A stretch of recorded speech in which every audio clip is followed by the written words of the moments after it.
Was the same sound every time. One crack from somewhere in the trees, sharp and flat, and a man who had been breathing a second ago was on the ground, eyes wide, hands clutching at nothing. 3 days earlier, Corporal Lewis had been standing in line for water, helmet off, laughing at a joke Ward had already forgotten. The sun had been high, the heat vicious, the jungle humming with insects.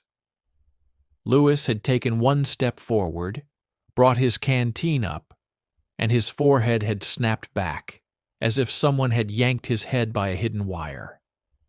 The bullet had gone in above his right eye, and left behind a spray on the man behind him. Lewis had not even had time to drop the canteen. It had hung from his fingers, while his knees folded. The sound of the shot had hit a half-second later.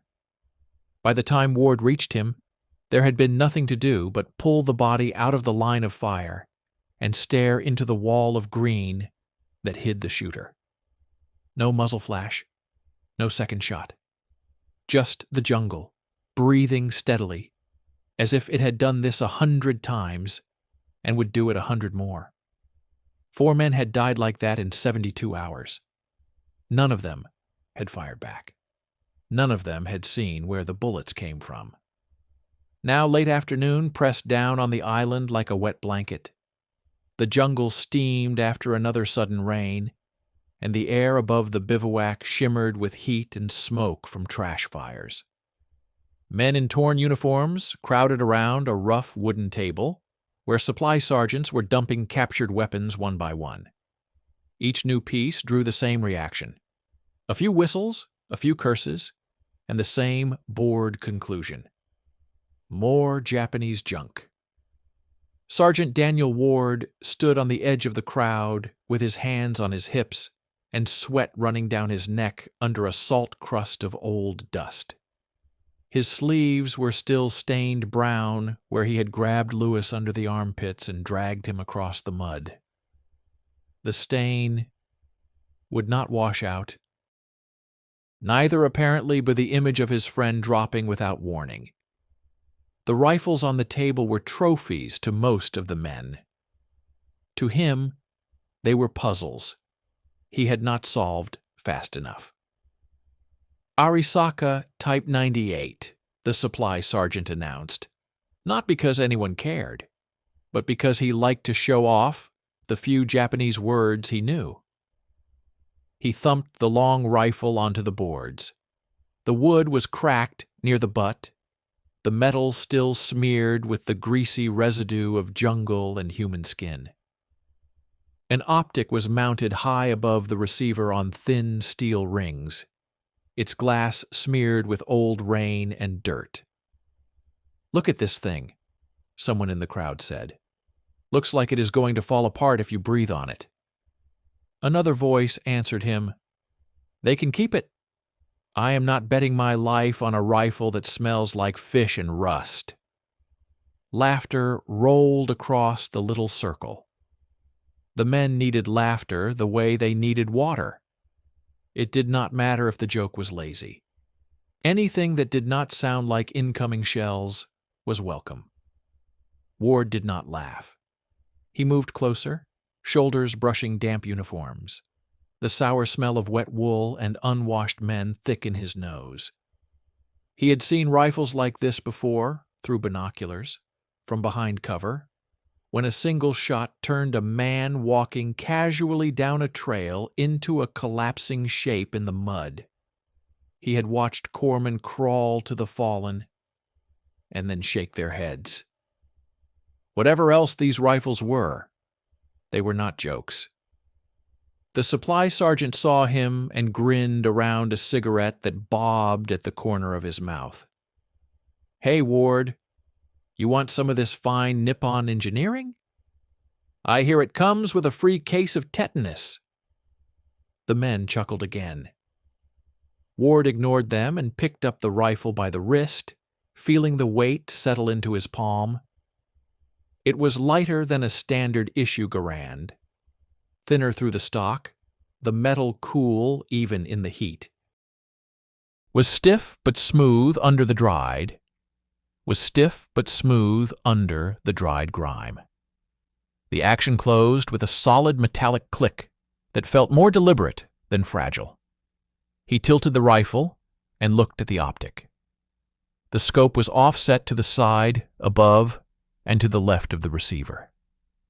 The glass was dirty, yes, but the reticle etched inside was thin and sharp once he wiped it with the edge of his sleeve. "Careful, Sergeant," one of the privates said.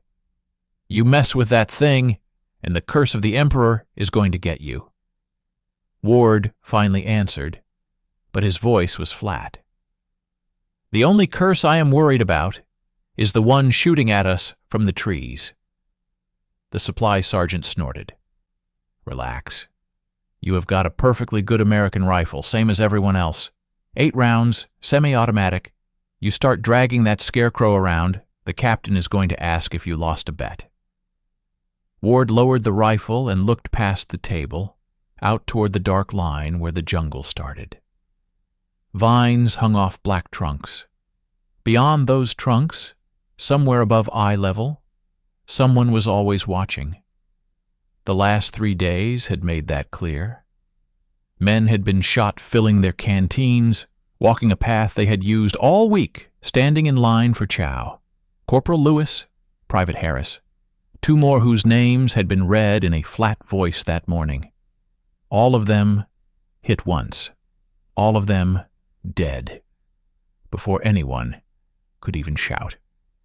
The Marines who had fought on the island before them had tried to clear the enemy snipers out of the groves and ravines.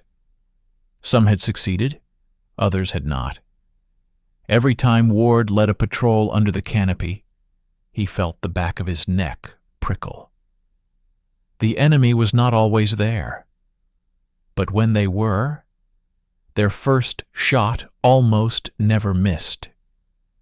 He turned the rifle over, examining the rough Japanese characters stamped into the receiver.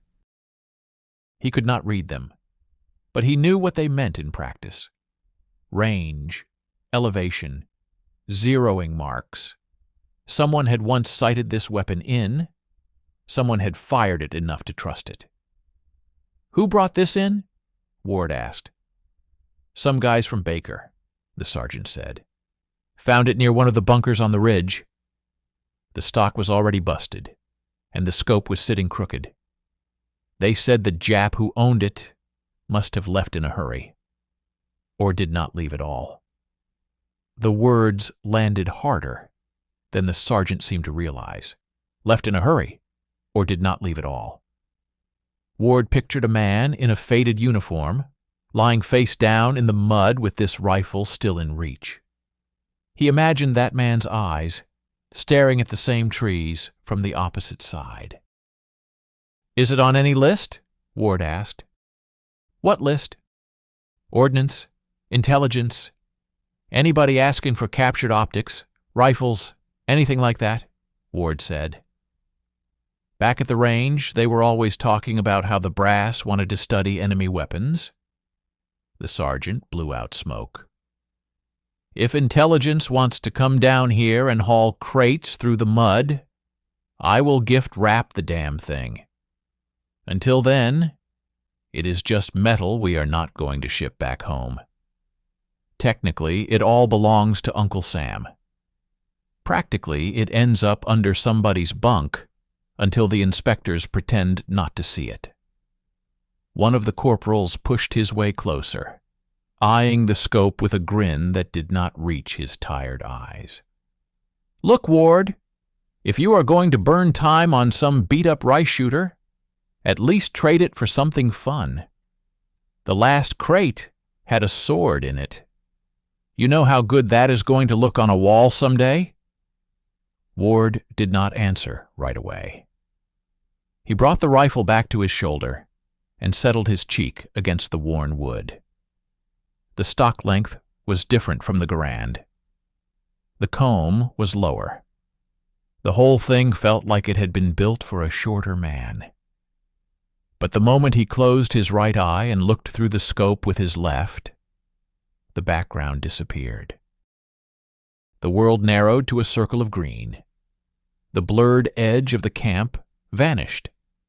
Inside the glass, the jungle was crisp and sharp. He could see individual beads of water clinging to the leaves, the frayed edges of palm fronds, the dark gaps between thick branches. The reticle was a simple crosshair with a few thin posts. In his mind, without meaning to, he saw Lewis's body jerk as if pulled by a string, the way his helmet had rolled into the mud, the dark slick spreading under his head. He imagined a man in a tree, breathing slowly, adjusting this same thin crosshair until it rested on a spot between his friend's eyes. He lowered the rifle again, jaw tight. "I will sign for it," he said. The supply sergeant blinked. "You are serious?" "Yes. You already have a rifle." "I will keep this with my kit," Ward said. "I just do not want it disappearing into somebody's trunk." Now the sergeant looked around at the men, at the way their eyes had sharpened when Ward spoke. Weapons that did not officially exist had a way of traveling, and not always in the right direction. He shook his head. "If it goes with you, it goes on paper. The captain is not going to have a fit because someone found a toy. You want to lug it through the jungle, that is on you. But if you lose it, the colonel will want to know why one of his nice souvenirs ended up in a river." There was another small wave of laughter. Toy, junk, souvenir. Easy words for people who did not have to walk into the trees, wondering which unseen lens had already settled on their chest. Ward pulled in a slow breath. He could hear, under the talk and the clatter, the distant pop of a rifle somewhere upslope, not close enough to be a threat, close enough to remind him that somewhere, right now, two men were testing each other's luck. He had grown up on a farm in Kansas. Long, flat fields. Wind that never stopped. His father had taught him to shoot with an old, worn-out bolt-action rifle that kicked harder than it should and smelled like oil and dust. They had hunted deer in the cold, lying still for what felt like hours at a time, watching for the slightest twitch of an ear or the smallest flash of movement in dead grass. The first thing his father had ever told him about a rifle was simple. The rifle does not care who made it. It only cares if you respect it. Ward looked at the Japanese weapon in his hands, battered and cracked and ugly in the afternoon light, then at the standard issue Garand slung over his shoulder. One was familiar, the other foreign. Both threw metal at high speed. One had been designed for men under a different flag, but the bullet did not know that. "Write it up, then," he said. The sergeant sighed, dug around in a crate for a clipboard and a stub of pencil, and started scribbling. Name, serial number, unit, date, and when the captain asks why I let you walk off with a broken enemy rifle, what should I tell him? Ward thought for a moment. The truthful answer was that he wanted to crawl inside the enemy's habits, see through their glass, understand the angles they favored, the way they blended into bark and shadow. He wanted to stop feeling like every patrol was a blind march through someone else's shooting gallery. He wanted to stop picturing Lewis falling every time he closed his eyes. Instead, he said, "Tell him I am tired of getting shot at by rifles I do not understand." That earned him a few quieter looks. Some of the men shifted their weight. One of them, a thin private whose helmet sat crooked on his head, spoke up in a lower voice. "Sergeant, you really think using one of their rifles is going to help?" Ward met his eyes. The kid could not have been more than 19. Dirt was caked around his fingernails. There was a fresh pink line of a near miss across his neck, where a fragment or a stray bullet had grazed him days before. "I think," Ward said slowly, "if they have been killing us with these things out there, then there is something about them we are not seeing in here." He tapped the stock with his finger. "Maybe it is not the wood or the metal. Maybe it is the way they are using them. Maybe if I look through their glass long enough, the jungle will start looking different. If it does, that is one more thing on our side." The private nodded, not because he fully understood, but because he wanted to believe anything that might tilt the odds even chewed away from those sudden, ugly deaths. The sergeant shoved the clipboard into Ward's chest. "Fine. Sign. But do not come crying to me when that thing blows up in your face." Ward signed, then took the rifle, the cracked stock solid under his hand. As he turned away from the table, he heard the comments begin again, behind him, softer this time, with more edge than humor. "Look at him. Going native. Next thing you know, he is going to start bowing before chow. At least if they see him with that thing, maybe they will stop shooting at us and shoot at him instead." The last line stuck. Maybe they would shoot at him instead. Part of him wanted that. Better him than another man in his squad, staring up at the canopy, while blood ran into the mud. Ward kept walking. He passed the last of the tents and stepped into the thin band of scrub before the jungle thickened. The sounds of the camp faded into the background buzz of insects and the faint crackle of leaves. In front of him, the trees rose in tangled columns, their branches weaving together into a green ceiling that swallowed light. He unslung his Garand and leaned it against a stump. For a moment he stood there on the edge of the world he knew, holding the enemy rifle and listening. The jungle always sounded alive, but there were layers to that sound. Birds, monkeys, the distant roll of surf. And somewhere underneath, the occasional sharp, unnatural crack of a rifle. He raised the Arisaka again and brought the scope to his eye. The jungle snapped into that narrow circle. Lines straightened. Distances shrank. The scope did not magnify much, but it simplified everything inside it. Leaves became shapes. Shadows became gradients instead of black walls. He swept the rifle slowly from left to right, tracing the irregular lines where branches met trunks, where vines sagged under their own weight. If he had been here, he thought, if he had wanted to put a bullet into a man walking out of camp, where would he sit? The answer came from habit more than logic. High, but not too high. Enough cover to hide your outline, enough gaps in the leaves to see clearly. Somewhere with a predictable path beneath it, so you did not have to guess. He found 3 such spots in the space of a minute.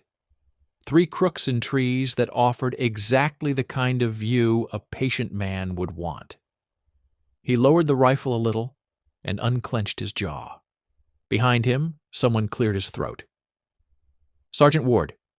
He turned. Lieutenant Harris stood there, sleeves rolled up, pistol belt hanging low on his narrow hips. The lieutenant's boyish face was sheened with sweat and annoyance in equal measure. He looked at the Arisaka like it was a bad joke. "What exactly are you doing with that thing?" Harris asked. Ward kept his voice level. "Getting to know it, sir. We have ordnance for that. We have intelligence officers for that. Your job is to take your squad into the groves tomorrow and bring them back in the same number. It is not to play with souvenirs." "It is not a souvenir, sir," Ward said. "This is what the snipers have been using out there. And I have lost 4 men in 3 days to rifles like this," Ward said. "Lewis was dead before he hit the ground. He never saw it coming. None of them did. I am tired of wondering why they always seem to see us first. I thought if I spent a little time behind their glass, I might spot something we are missing." Harris frowned, but he did not interrupt. "Back home, we trained on one kind of rifle," Ward went on. "Out there, they are using something we have only seen from the wrong end. Maybe it is nothing. Maybe it is just a stick that throws lead. But maybe the way they mount the scope, the way they zero it, the angles they choose, all of that adds up to why we keep walking into their shots." The lieutenant looked past Ward into the trees. For a moment, his eyes lost their irritation. "You think you can learn that just by carrying one around for a while?" he asked. "I think I can learn more than I know now," Ward said. "And right now, sir, what I know is getting people killed." Harris let out a slow breath. "Fine," he said at last. "You can keep it. But your Garand stays with you. If that thing jams at the wrong moment, and we find you lying next to a broken Japanese rifle, I am going to personally write your epitaph, and it is not going to be flattering." "Yes, sir."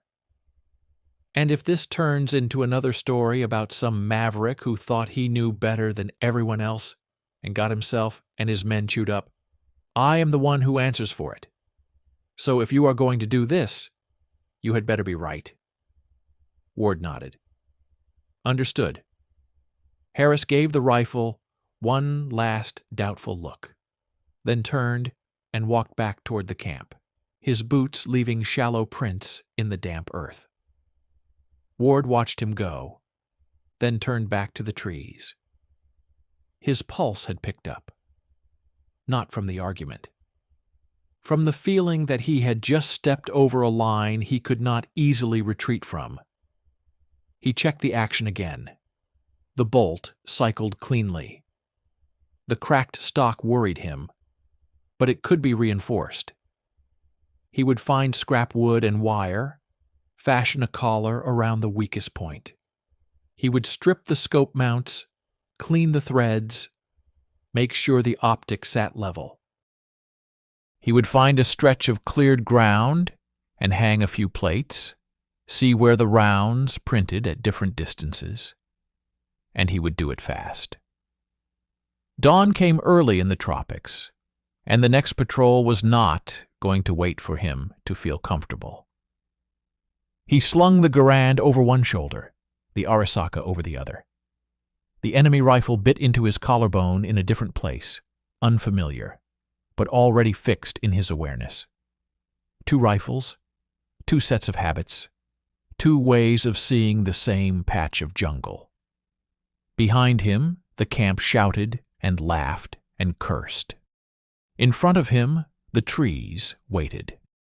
Tomorrow, he thought, somebody up there will be looking down through one of these scopes, waiting for us. He stepped forward, just far enough that the canopy dimmed the light around him, and raised the Japanese rifle again. For the first time, he tried to imagine not how he would defend himself from that unseen eye, but how he would use it, where he would hide, how long he would wait, what path he would watch. If he wanted to survive, he was going to have to learn to think like the men who had been killing his. The rifle did not care who made it. It only cared who understood it better. Night fell fast in the tropics, but Ward barely noticed. He crouched in a patch of cleared ground behind the supply tents, a stolen lantern hanging from a low branch, casting long shadows across the dirt. The Arisaka lay disassembled on a square of canvas in front of him. Bolt out, magazine floor plate off, scope rings loosened. His hands moved by feel more than sight, blackened with cosmoline and jungle grime. A pile of rags, a toothbrush scavenged from the medics, and a can of rifle oil sat to his left. To his right, 3 dented brass cartridges he had found, rattling loose in the rifle's chamber. The cracked stock was the first problem. He had wrapped it with baling wire from a supply crate and padded it with a strip of leather cut from an old boot sole. It was ugly, but it would hold. Next came the bolt. Stiff from neglect, the lugs scraped when he worked the action dry. He scrubbed every surface until the metal gleamed under the lantern light, then cycled it 50 times with light oil until the throw was glass smooth. The scope was trickier. Japanese optics were not like American ones. The adjustment turrets were tiny, marked with characters he could not read. He twisted them experimentally, watched the reticle drift left and right, up and down. No parallax, no distortion at the edges. Whoever had mounted this scope knew what they were doing.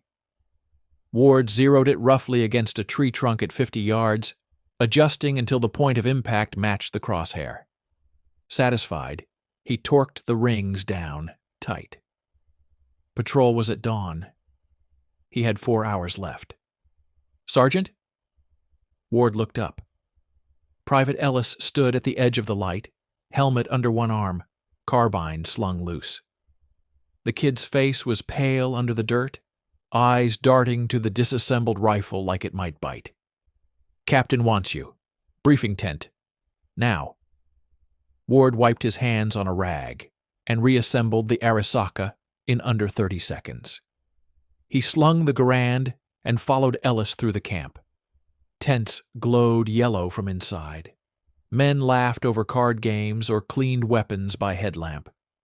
The air smelled of boiled coffee and wet canvas. The briefing tent was cramped, lit by a single bulb swinging from a wire. Lieutenant Harris sat at a folding table with 2 other officers. Captain Reese, the company commander, and a major from Battalion Ward did not recognize. Maps covered the table, marked with red grease pencil. The room stank of cigarette smoke and sweat. "Ward," Reese said without looking up. "Sit." Ward took the empty chair. Harris avoided his eyes. The major spoke first. His uniform was starched, his boots polished. He looked like he had flown in that afternoon. "Intelligence confirms 8 Japanese snipers operating west of the Matanikau, in the coconut groves near Point Cruz. Veterans from the initial landings. Scoped Arisakas, they've killed 14 from the 132nd in 3 days. Patrols hit hardest." Reese tapped the map.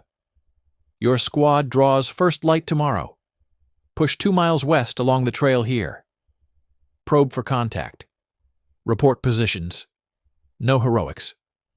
Ward leaned forward, studying the red lines. The groves were thick, tall banyans and coconut palms with trunks 8 feet around. Perfect for elevation. Perfect for concealment. "Sir," Ward said. "Permission to take the captured rifle." Harris stiffened. Reese raised an eyebrow. "The Arisaka?" Reese asked. "Yes, sir. Scope's zeroed. Action's clean. I want to see how they sight targets from their own glass." The major snorted. "Playing dress-up with enemy toys? That's how men get killed." Harris jumped in. "I've already cleared it, sir. Ward thinks it'll help him spot their hides." Reese eyed Ward for a long moment. "You lose men tomorrow. That rifle goes in the fire. Understood?" "Understood. Move out at 0530. Dismissed." Outside, Ellis was waiting. What was that about the Jap rifle? Ward checked the Arisaka's action one last time. Insurance. Dawn broke gray and wet. Rain pattered on helmets, as Ward's squad slipped single file into the jungle. 8 men, carbines up, moving quiet along the narrow trail. Ward walked third in line, Garand in his hands, Arisaka slung across his back. The scope poked his neck like a constant reminder. The trail wound through ferns and rotting logs. Visibility dropped to 30 yards under the canopy. Every shadow could hide a man. Every rustle could be wind or a boot. 2 hours in, Private Malone signaled halt. The squad dropped to knees behind cover. Malone crawled back, face tight. "Movement ahead, Sarge. 50 yards. Trail bends left around a big banyan." Ward unslung the Arisaka. "Hold position. Eyes on the high ground." He crawled forward alone, belly low, until he reached the bend. The banyan loomed ahead, trunk split into 3 massive pillars. Vines draped the branches like curtains. He raised the scope slowly. The jungle snapped into focus. The Japanese reticle was stark, thin crosshair, stadia lines for range, no clutter. He glassed methodically, top to bottom, left to right. Branches blurred into shapes. Shadows held edges that did not match wind sway. There, 80 feet up, fork in the main trunk. A frond shifted wrong, no breeze, just a faint adjustment of weight. Ward froze. His pulse thudded in his ears. The sniper was facing the trail, rifle already shouldered, waiting for the next patrol to blunder past. Camouflage so perfect, it blended with bark from ground level. But from this angle, through this scope, the outline sharpened. Shoulder, elbow, the dark tube of a barrel. 50 yards. Moving target, if he waited for the squad. Ward eased the safety off. The bolt action felt alien after the Garand's familiarity, but the trigger broke clean. He exhaled half, squeezed. Crack. The figure jerked sideways. Branches thrashed as it fell, crashing through vines before hitting the ground 30 feet below. The squad's rifles snapped up behind him, but Ward waved them down. "Contact!" "Sniper down." "Malone, Ellis, cover the trail. Rest of you, fan out low." He advanced fast, Arisaka ready. The body sprawled at the base, neck bent wrong. Arisaka, identical to his, clutched in stiff hands. Scope shattered on impact. 1 magazine half full. Ward kicked the rifle away. Confirmed kill. First blood with enemy steel. Back at the squad, Malone grinned despite himself. "Jesus, Sarge, that thing actually worked." Ward reloaded from his scavenged rounds. "It sees what they see. That's the point." The patrol pushed on, tension ratcheted higher. Word spread back to camp by runner. 1 down, no casualties. But Ward knew it was just the start. Snipers hunted in pairs. This one had a partner. An hour later, mortars whispered overhead. The first round hit 20 yards short, showering dirt. The second bracketed closer. "Down!" Ward yelled. The squad dove into a stream bed as the barrage walked toward them. He rolled behind a log, scope up, scanning the ridgeline through the rain. There, different tree, 100 yards north. Lower perch, better cover. The spotter, calling fire on muzzle flash. Ward tracked him. Wind from the left. Dial 2 clicks. The figure shifted, lining up binoculars. Crack. The spotter slumped. Mortars stopped. The squad stared as Ward worked the bolt. 7 rounds left. Harris met them at the trailhead that afternoon, face pale. 2 confirmed? With that junk rifle? Ward handed over the captured magazines. "They're junk. They're angles. They're glass." We saw him first. Reese was waiting in the briefing tent. "Report." Ward spread the map. "Primary sniper in the Banyan Fork, 80 feet. Spotter north tree lower. Both scoped Arisakas. They favor high hides with overlapping fields on the trail bend. Rain covers movement. Mortars on signal. The major from yesterday leaned in.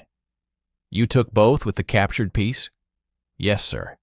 Their scope cuts through the green better than irons at that range. Thinner reticle, less guesswork on partial hides. Reese nodded slow. Gear stays with you. Patrol again tomorrow. Take Ellis's spotter. Find the rest. Night again. Ward cleaned the Arisaka by feel, the wire wrap on the stock scarred from mud. Ellis sat across from him, watching. That rifle saved us today, Sarge. Ward chambered around. It showed me their eyes. Tomorrow we use it to blind them. Ellis hesitated. What if they figure it out? Start hunting you back? Ward met his gaze. Then I learned faster. Dawn. Rain again. The squad moved west, Arisaka leading. Ward climbed a low ridge alone, Ellis behind with binoculars. The groves thickened ahead, banyans towering like cathedrals. First target at 0712, palm cluster, 60 feet up. Frond twitch unnatural, crack, down. Second at 0845. Banyan crotch, 90 yards. Barrel glint. Crack, down. The enemy adapted. No mortars this time, just silence. Ward relocated twice, using stream beds and fallen trunks. Their glass revealed the patterns. Japanese snipers climbed pre-dawn, favored east-facing hides, shifted only after dark. By noon, 3 more down. 5 total. The squad untouched. Runner from battalion. Snipers pulling back. You're clear. Ward glassed the horizon. Not clear. Never clear. The best ones remained. Veterans who learned from dead friends. Back in camp, Reese clapped his shoulder. 5 in a day. Brass wants you training others. Harris still looked skeptical. That rifle holds up? Ward stripped it on the table. Better than expected. But it's teaching me their mistakes, too. Ellis grinned. Like what? They're patient, Ward said. But predictable. Tomorrow we break the pattern. Night fell. Ward sighted the Arisaka on a distant stump, dry firing in the dark. The crosshair danced in his mind. Lewis's fall. The squad's eyes on him. The trees waiting. He was not hunting rifles anymore. He was hunting men who thought like him. And he was starting to think like them, too. The jungle never slept. Neither would he. The jungle knew Ward was coming now, and it was starting to shoot back. Dawn on day 3 broke with no rain, just thick mist that clung to the ferns like smoke. Ward's squad moved west again, tighter formation, Ellis at his shoulder with binoculars and a Garand. The Arisaka hung ready across Ward's chest, wire-wrapped stock scarred from 2 days of mud and crawls. 5 snipers down. 3 left, the smartest ones. Veterans who had watched their partners drop and learned. Captain Reese's orders were clear. Push the groves hard, force contact, break the pocket. Battalion wanted the trail open by nightfall. No more men dying to treetop ghosts. Ward led from the ridge line, glassing every banyan and palm through the Japanese scope. The reticle turned green haze into geometry. Branches as lines, shadows as voids. He spotted their shifts early now. East-facing hides, pre-dawn climbs, wait on the left foot for a right-handed shot. At 6:20, first contact. Coconut palm, 70 yards, 40 feet up. Frond bundle too still. Ward signaled Ellis. The kid nodded, ranging it at 75. Crack. The shape tumbled, snapping vines. 1 down. Squad held fire. Relocate, Ward whispered. They dropped into a ravine, moved 50 yards north. Japanese doctrine. Shoot once. Shift position. But Ward knew their trees. Limited branches at height, they had nowhere smart to go. Ellis wiped sweat from his eyes. They're quiet today, Sarge. Too quiet. Means they're waiting. An hour later, proof. The squad hit the main grove trail. Private Malone froze, pointing upslope. Fresh boot prints in the mud, faint but deep. Enemy patrol, not sniper. Recon. Ward knelt, touched the print. Small boot, fresh rubber. They're flanking. Watch the undergrowth. He raised the scope, sweeping low for the first time. Japanese snipers favored trees, but these would adapt. Ground level now, using ferns for cover. There. 30 yards root tangle. Dark sleeve against green. Not full hide. Bait. Ward signaled the squad down. Ellis whispered, "Trap?" Ward nodded. The bait sniper crouched, rifle angled toward the trail. Real threat above or behind, covering the exposure. He glassed higher. Nothing in the branches. Then left, parallel tree line. Fallen log, 40 yards off. Barely visible helmet rim. 2 problems. The Arisaka's bolt action needed 2 seconds to cycle. Enough time for counterfire. And revealing his position meant mortars again. Ward made the call. He aimed at the bait first, low in the ferns. Exhale. Squeeze. Crack. The bait sniper jerked up, exposed fully for half a second. Ward swung left, tracked the helmet on the log. The real shooter rose, rifle coming up. Crack. Both down. 11 seconds total. The squad exhaled behind him.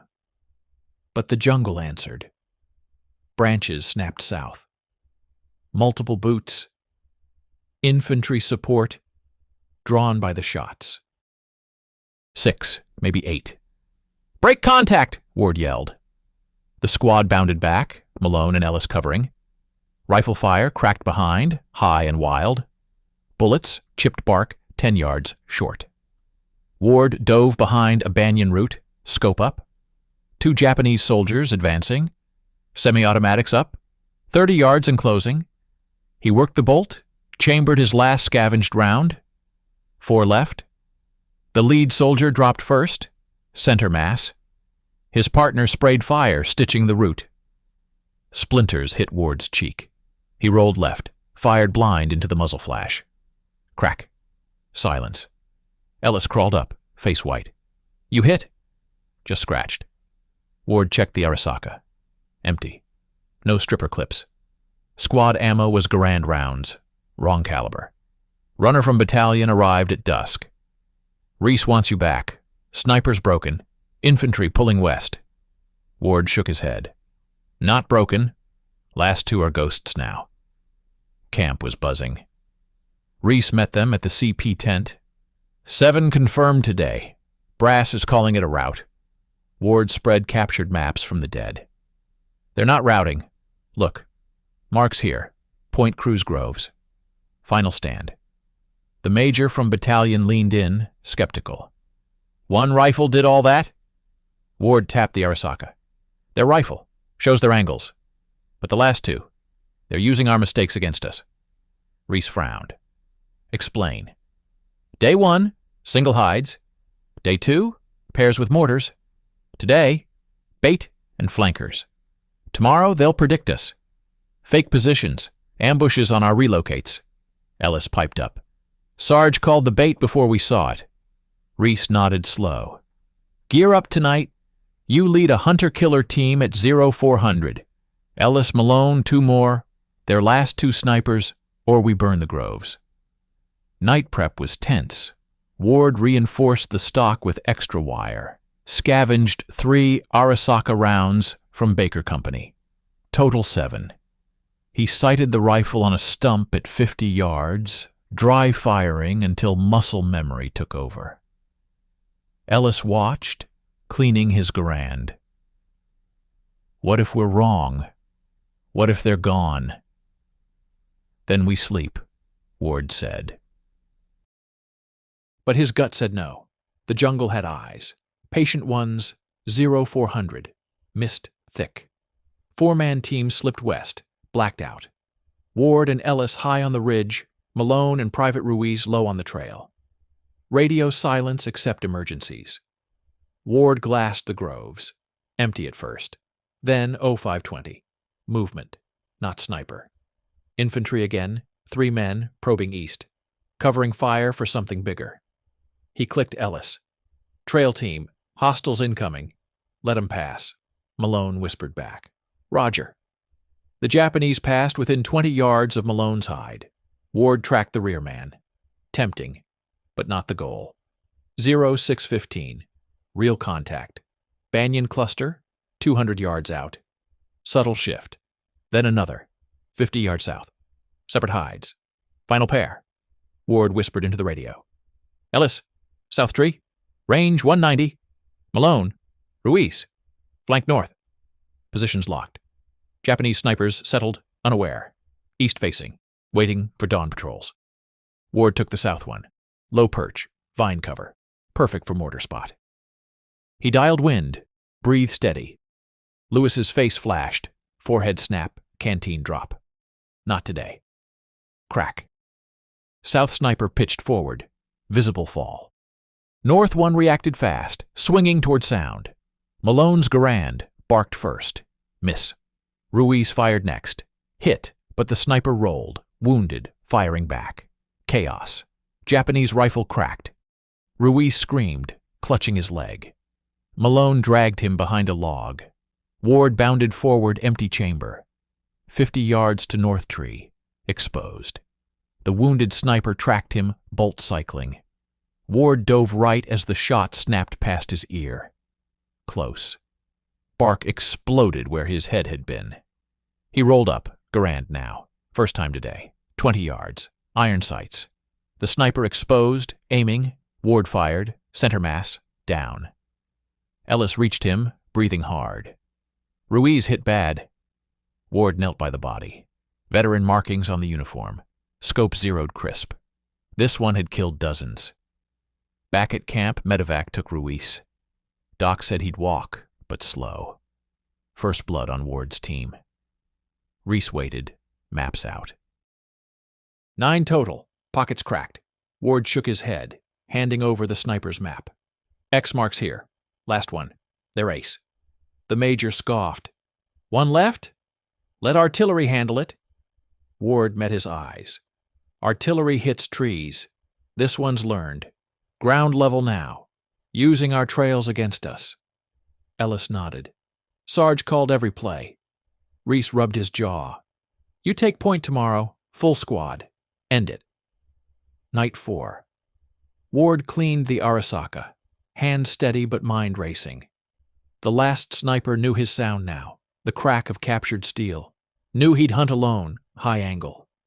Ward sketched hides on paper, bait patterns, flank routes, then flipped it. What would he do with 7 rounds? Go low. Crawl the ravines. Use infantry screens. Force the hunter into the open. Ellis broke the silence. "You look like them now, Sarge, thinking 3 moves ahead." Ward paused. Truth stung. He saw the groves their way. Patient. Predictable American patrols. Easy meat. "Not like them," he said.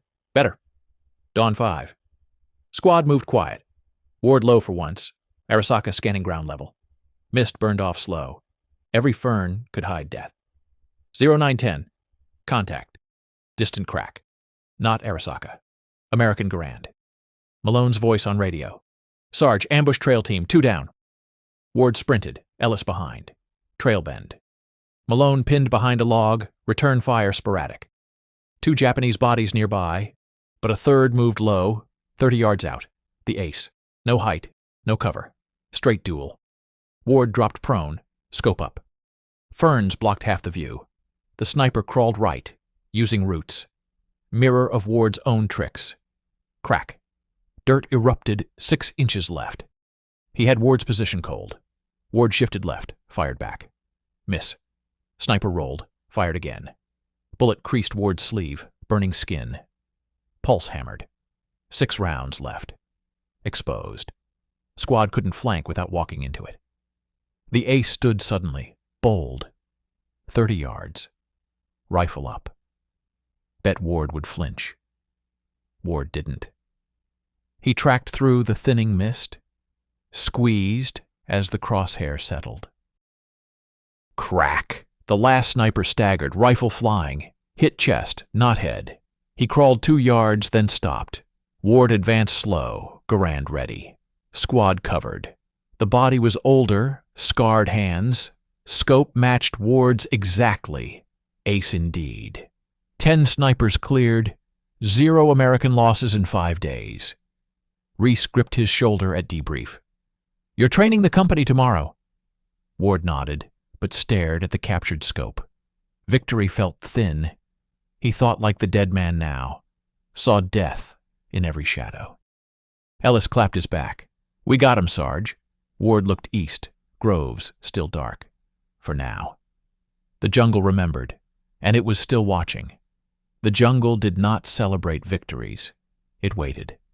Ward felt it in his bones as dawn broke on day 6. No mist this time, just clear light slicing through the canopy, turning every leaf into a potential hide. The squad moved west one last time, 12 men now, reinforced after Ruiz's medevac. Ellis walked point with him, Garand ready, eyes scanning low. The Arisaka hung light across Ward's chest, 7 rounds total. No more scavenged ammo. Battalion Arty would pound the groves at dusk if they failed. Reese's final order rang clear. End it, or we burn it all. Ward had planned reverse. No high ridges. Ground-level crawls through ravines. Force the last sniper to expose. The ace knew Ward's sound now, the sharp crack of his own rifle. Knew he hunted pairs. Relocates fast. Ward bet the enemy would go lower, use infantry screens, turn Hunter into bait. At 07:15, first sign. Fresh tracks crisscrossing the main trail. Not patrol? Single man? Deliberate loops? Taunting? Ellis whispered. "He's playing us." Ward nodded. "Good. Means he's desperate." They pushed into the heart of Point Cruz groves. Banyans towered, roots like claws. Coconut palms swayed slight, fronds whispering. Squad fanned wide, carbines up. Radio crackled soft. Malone's team circling north. 0910. Ambush. Crack. Crack. 2 shots. Trail ahead. Private Jenkins dropped, clutching thigh. Screaming! Second man down beside him. Headshot clean. "Contact west!" Ellis yelled. Squad returned fire blind into green. Bullets shredded leaves, no targets. Ward dove prone, Arisaka up. Scope cut chaos to focus. There, ground level, fern thicket, 40 yards out. Dark shape shifting right, using Jenkins's screams for cover. Infantry screen? No. The ace, alone, bold. Ward dialed fast. Wind left. 35 yards. Heart slammed. Lewis flashed. Canteen drop. Forehead snap. Not again. Crack. The shape jerked. Rolled behind root. Hit, not dead. Rifle swung back. Ward cycled bolt. 6 left. Squad fire pinned the ferns. Ellis flanked left, Malone closing north. The ace fired wild, suppressive. Bark exploded near Ward's boot. Dirt stung his face. "He's up," Malone radioed. Movement north edge. The sniper bolted low, dragging wounded leg, rifle slung. 30 yards to a ravine drop. Ward sprinted parallel, exposed. Ferns whipped legs. Squad covered, but bullets snapped close. Echo shots. No time. The ace reached ravine, turned, shouldered his Arisaka. Mirror duel. Same rifle. Same scope. 20 yards. Ward dropped knee, aimed through thinning fronds. Enemy crosshair steady despite blood trail. Veteran eyes. Crack. Ward felt air move. Bullet grazed helmet rim. Knocked him sideways. World spun. Ears rang. Sleeve burned from yesterday's scar. 5 left? No. 4. Fingers. Numb. On bolt. The ace staggered too. Ward's round-winged shoulder. Both hit. Both up. Squad closed. Ellis fired Garand miss. Malone full auto. The sniper dove into ravine. Splash audible. Water. "Flank it," Ward gasped, tasting blood from bitten tongue. He bounded forward. Arisaka empty? No, chambered. Pain throbbed temple. Adrenaline sharp. Ravine edge. Mudslide slick. Below, stream shallow, rocks blood-smeared. The ace crawled upstream opposite bank, rifle dragging. 10 yards, cornered. Ward slid down, boots slipping. Water cold to knees. Squad above, covering. The sniper rolled prone, raised Arisaka one-handed. Desperate. Scope glinted wet. 8 yards. Ward raised his. Crosshairs met crosshairs. Time stretched. Enemy face scarred, late 30s, eyes locked. No fear. Respect. Crack. From Ward. The ace's head snapped back. Body floated face down, current tugging slow. Silence. Squad exhaled. Jenkins groaned above. 11 snipers cleared? No. Count. Yesterday's ace was 12?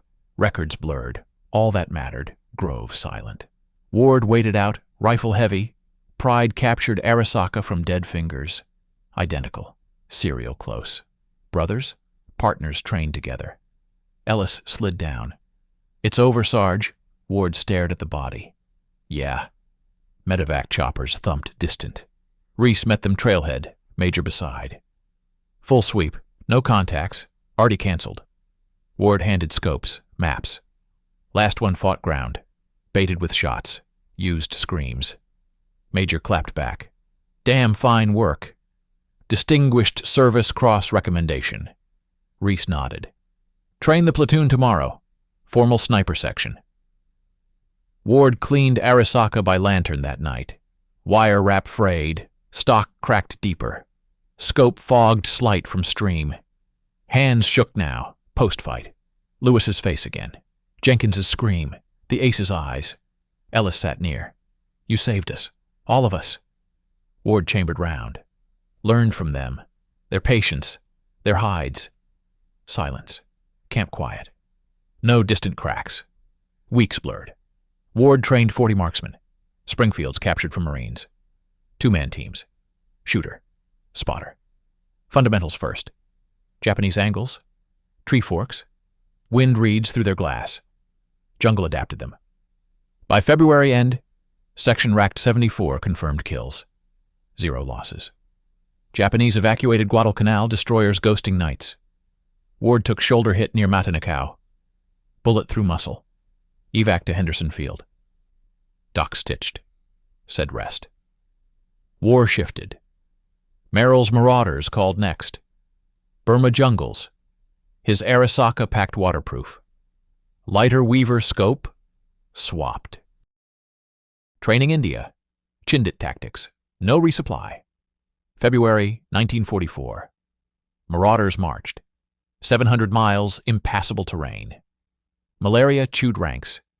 George fired 3 long shots. Officer at river. Machine gun nest. Sniper pinning patrol. 3 kills. Rifle proved. But war close range now. Garans ruled. Myatkina airfield fell May. Unit shattered. Ward evacuated. Captain now. Training Fort Benning. Rifle locked away. War changed. Semi-autos. Mass fire. 1947 discharge. Lieutenant Colonel? 2 Bronze Stars? Purple Heart? Princeton? Oxford? Africa Desk? State Department? Shots. Fired in anger manuscript. Technical. No glory. What worked? Japanese rifles detailed. Classic still. Ward died 2009-90. Arisaka donated National Firearms Museum. Placard simple. Captured. Repurposed. 11 snipers. Ellis visited once. Old. You beat them by thinking like them. Ward smiled faint. Nearly became them. Museum case gleams. Visitors pass. Rifle waits. Jungle taught Ward truth. Weapon no flag. Only who masters it